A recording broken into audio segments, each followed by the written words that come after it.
Alright, Abusuamamu Namako Abasonkoso about GH Politics Avenue. Ahana open all the trending political stories in Ghana. Unsa abitumi aka na abusua ene de story bi about fast forward with a quick one pa in Kenya in Kensu. A story be na aba. Ya de badum ya tifo ya hwefo ne ya dofo. And then did ka channel so that when you no go kan so di kan be so subscribe to channel. Ti na subscribe button no sa aboso.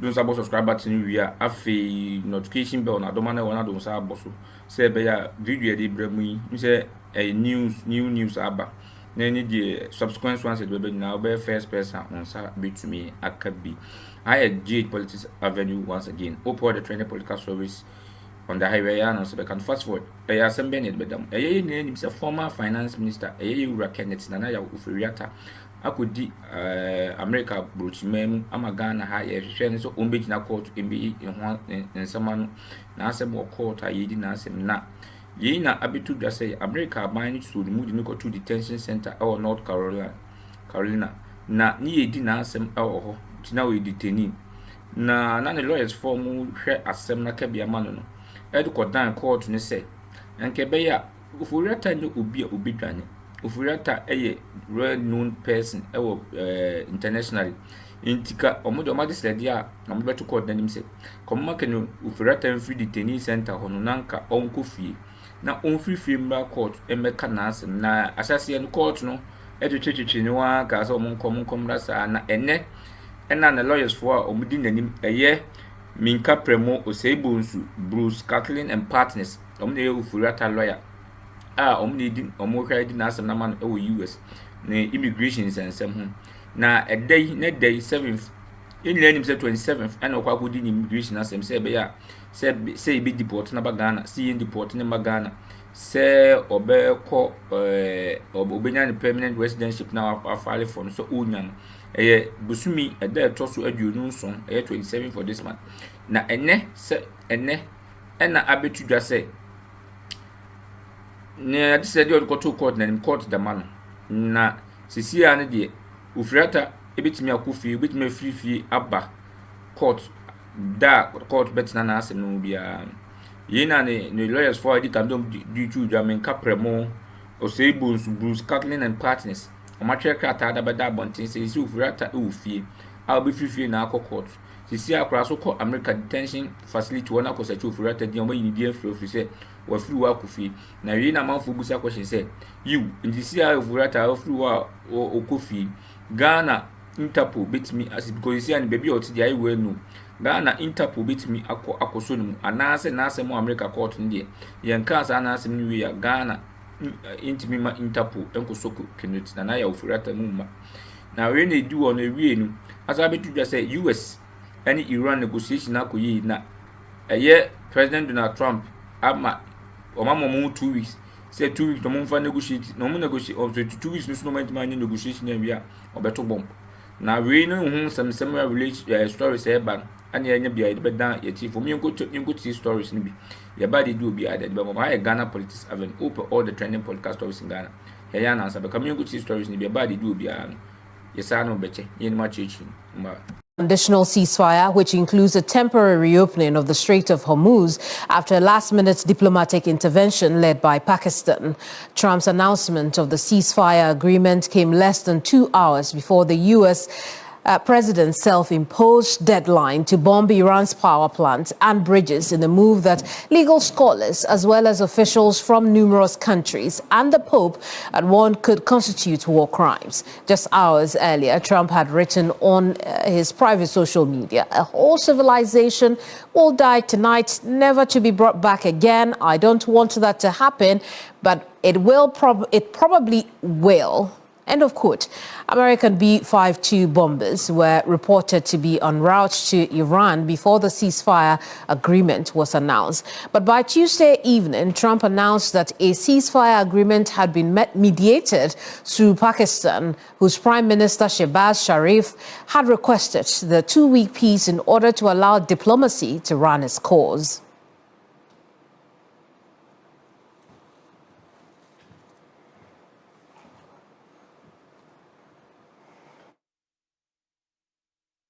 Now let's talk about that 10-point U.S.-Iran ceasefire plan. What is in it? Right, and so let's get straight into it. And a complete cessation of the war on Iraq, Lebanon, and Yemen. We know that this conflict has gone past just Iran since it started somewhere in February. It has escalated to part of Lebanon, where there's been fights ongoing between Israel and Hezbollah, and as well in Yemen as well. All of these have become a part of the escalation which we've seen over the course of the last 1 month plus. Then also the complete and permanent cessation of the war on Iran with no time limit. And so they zero in on Iran, to be specific as well, ending all conflict in the region in their entirety, because last year there were skirmishes which resulted in a temporary closure of the Strait of Hormuz for some time, which saw prices on the oil markets go up, and then there was a ceasefire like this before we saw the escalation somewhere this year again. And so they say they want all of it to come to an end once and for all. There is the opening of the Strait of Hormuz, and that has already begun to have some tell in terms of the commodities market. We saw oil drop by some 12% yesterday. As of this morning, it was selling at $94 per barrel, down from 113, 114. And so that news already beginning to take shape on the market as well. Establishing a protocol and conditions to ensure freedom and security of navigation in the Strait of Hormuz, also closely tied to a lot of global trade that has to do or go through that particular part of the country. Full payment of compensation for reconstruction costs to Iran, because there has been quite the demolition. In fact, on the first day of the attack, a school infrastructure was what suffered, and 160 individuals lost their lives as a result of that. Iran says all of these destructions have to be paid for. Railway lines, power plants, you call it what, all of that has to be paid for by the US. Full commitment to lifting sanctions on Iran. For a lot of people, they are new to a lot of this conflict, but Iran has been under heavy sanctions from the US for a very long time as a result of this conflict and enrichment of uranium, amongst other things, and the fact that they cannot have nuclear powers or nuclear bombs as a country. That's come with sanctions for them as well. They say this should be the chance where all of those sanctions go away. They're asking for a release of Iranian funds and frozen assets held by the US as well, closely tied to a lot of the sanctions. And then Iran fully commits to not seeking possession of any nuclear weapons. And so that as well will mean Iran will give up any of its ambitions to ever own nuclear weapons. And then immediate ceasefire takes effect on all fronts immediately upon approval of the above conditions. And so that's a 10-point plan which has seen a bit of peace return, and the market's already reacting to it as well. But I guess the question would be, how trustworthy this can be. Joining me now. Actually, we've seen that before, right? Let's speak now to international relations and security expert Dr. Vladimir Enchidanso, who has warned that the escalating tensions in the Middle East could have significant economic implications for this country. Doc, I appreciate your time this afternoon, but did you see the ceasefire coming? Thanks also for having me. Did you see the ceasefire coming, despite the threat from the U.S. President Donald Trump that he planned to wipe out Iran? Well, I was convinced that he wasn't going to carry this through because it would be detrimental to his own government and to the U.S. And I knew how erratic he has always been. So I knew that at the last minute he would find an excuse also to postpone it or to issue a different kind of threat. So I really knew. And well, in international relations, you use all tools in the tools box. I wouldn't be surprised if the Americans also, or Trump himself, ignited this whole process by asking Pakistan to be more forceful in this sense. Things. I see. What will it take now that we have some 2 weeks of conditional ceasefire? What would it take to get a permanent ceasefire, considering the impacts the war is having on the livelihoods, not only of people in the Gulf region, but even people in the U.S.? It will take a hell of effort. Unfortunately, the UN doesn't have the capacity to do what it should do. What can change the course of history would be Europe. Europe, Russia, and China teaming up together to call the bluff of America and to call the bluff of Israel. Unfortunately, this hasn't happened in history before. Because if we do not take time, there is the possibility that we are heading towards Armageddon. The Iranians have a resolve to fight until the last person. And I believe that if they continue on that path, Israeli pride would have been hurt.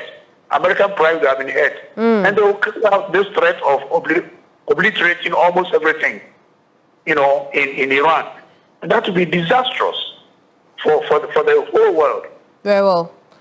Doc, I'm told that you have very little time. We'll end our conversation here. Thank you so much for your time, Dr. Vladimir. You are very, very welcome. Indeed, is an international relations and security expert. I'll bring in now Professor Daniel Dramani Kipo Sunyuezi, who is an associate professor at the Legon Center for International Affairs and Diplomacy.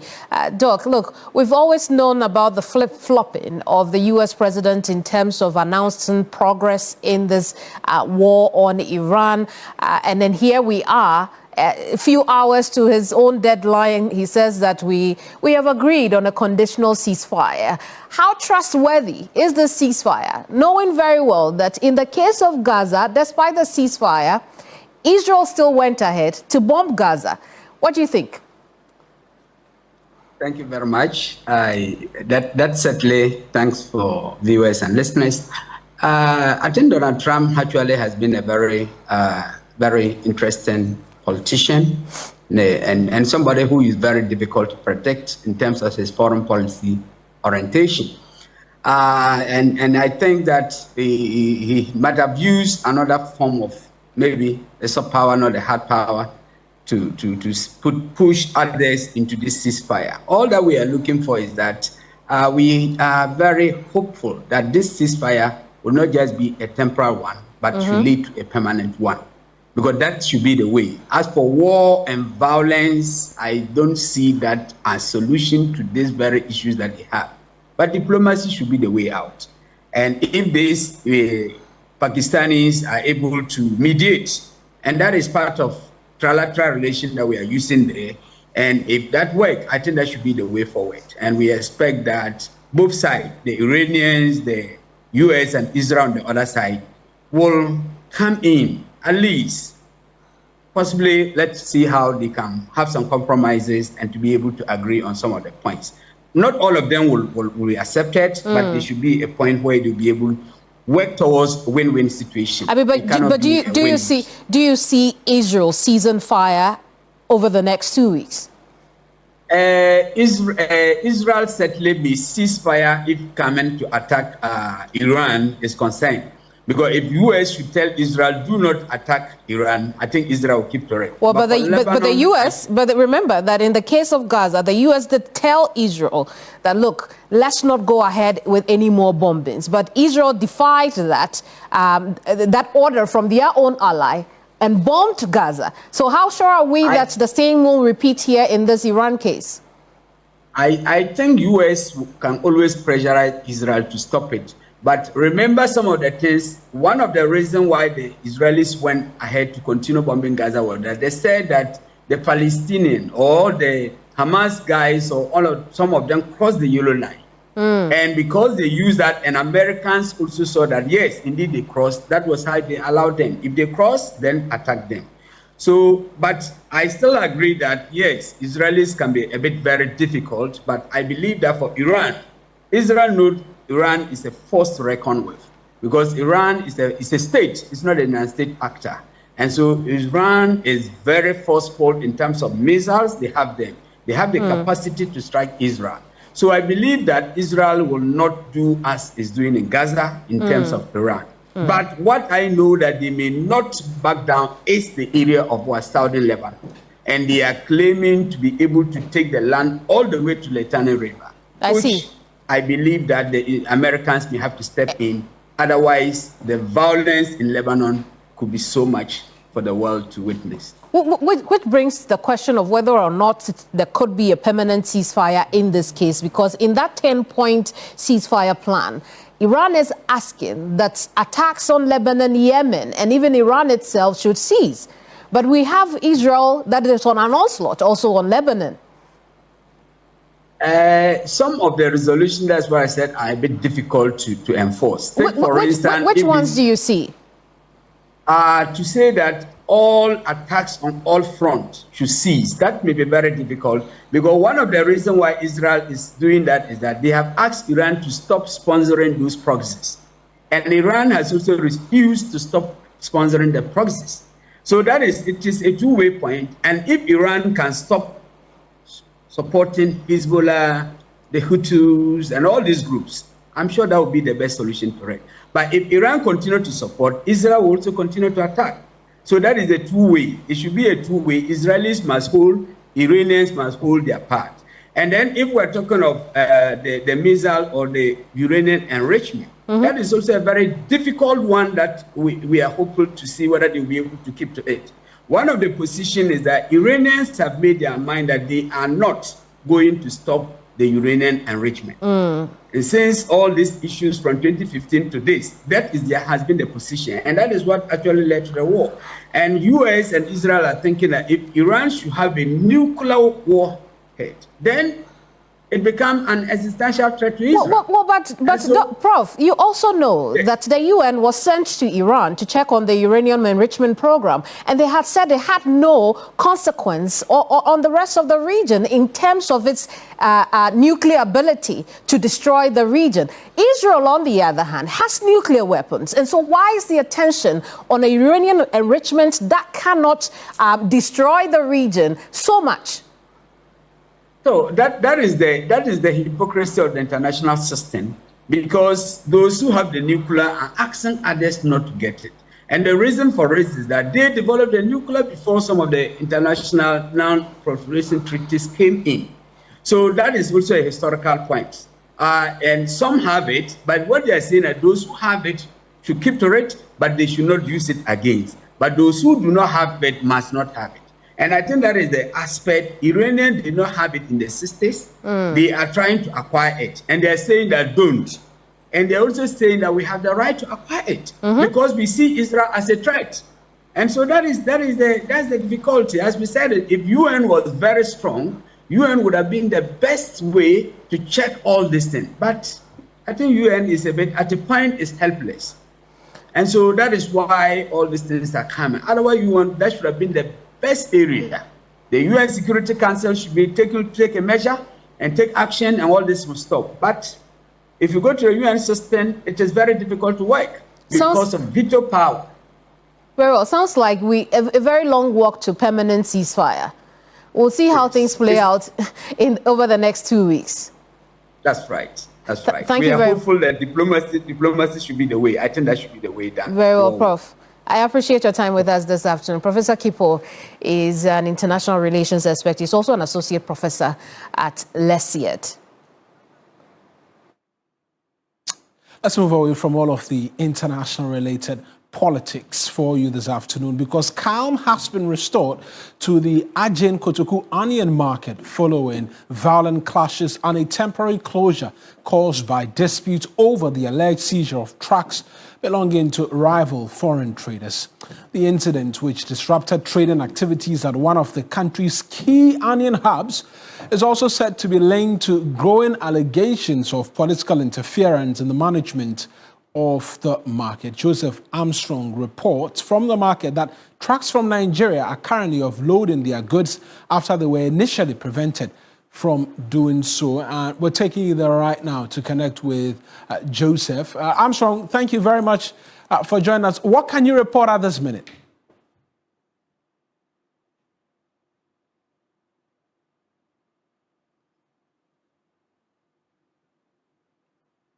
Well, we'll seek to connect with Armstrong pretty shortly, but he sent this report through early on. Let's take a listen while we work the connection to speak to him. Onion market here in Accra after Monday's unfortunate incident that led to the short disruption in the distributing and also offloading of onion here at Ghana and also back in Nigeria. Currently, as it stands right now, all these trucks you see, you are told, are coming from Nigeria, and they were prevented from offloading their goods from Monday to today.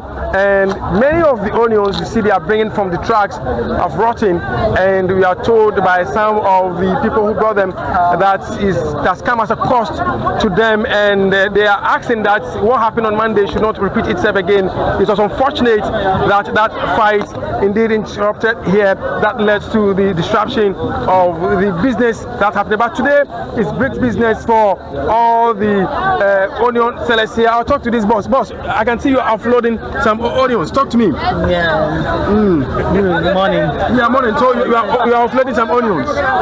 Yeah. But I've seen some of the onions, they've gone bad. Yeah, because of the waiting. They have come like 1 week ago.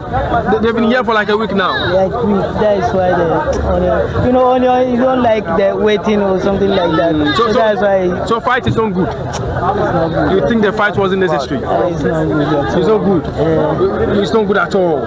So they shouldn't fight again. Yeah, we hope. You also saying something. You said the fight is not good. The fight is not good. The fight is not good. No good. Look at me, let's go. The fight didn't help. No. So anybody who wants to create fight, you want to tell them they shouldn't do this fight again. Profit will not come. Profit will not come. With fight, no profit. Okay. But at least you have some of your onions offloading from the trucks now. I can count at least not less than at least some 50 trucks gathered here at the Ajen Kotoku onion market, and it's been like this since morning. I'll talk to a few of the onion sellers here, those who actually transported some of these things from Nigeria to this place, and find out how the market has been like, and particularly those who have lost many of their sacks due to the long waiting of the onion here at the market. Boss, how are you? Lafia hello. Yeah, Lafia hello. Lafia hello. It means I say onion. We say we are saying. Lafia Nigeria 1 million 50 Ghana. What ton sack in 50 Ghana? Na say and say I go back to say. And can say the beji 8 million now 85. Say ya. Let's take you live right now to my colleague Armstrong, who is still at the market, to get a sense of what the situation is right now. Armstrong, thank you very much for joining us. We've just seen that report from earlier. Has the situation smoothened even more? And what have they been telling you possibly resulted in the clashes we saw yesterday? We've seen that some police personnel have also been deployed here to ensure that the place is calm as it has been, and so far so good. We're speaking to the secretary of the area, who explained to me that so far we have 7 trucks currently on the way coming to this place after the ceasefire, trying to get some of the leadership of this area to talk to them and maybe get more explanation from them and see how it has been so far. But as it stands right now, the only challenge we have here is about the fact that we have many of the onions rotting away. Talk to a few of the leaders here, some information from them on what is on the ground now. Well, they will not talk to me. They are interested in that to this place, and that is the most important thing to them right now. So far so good. Please here ensure that nothing bad happens here, and the businessmen and women here are just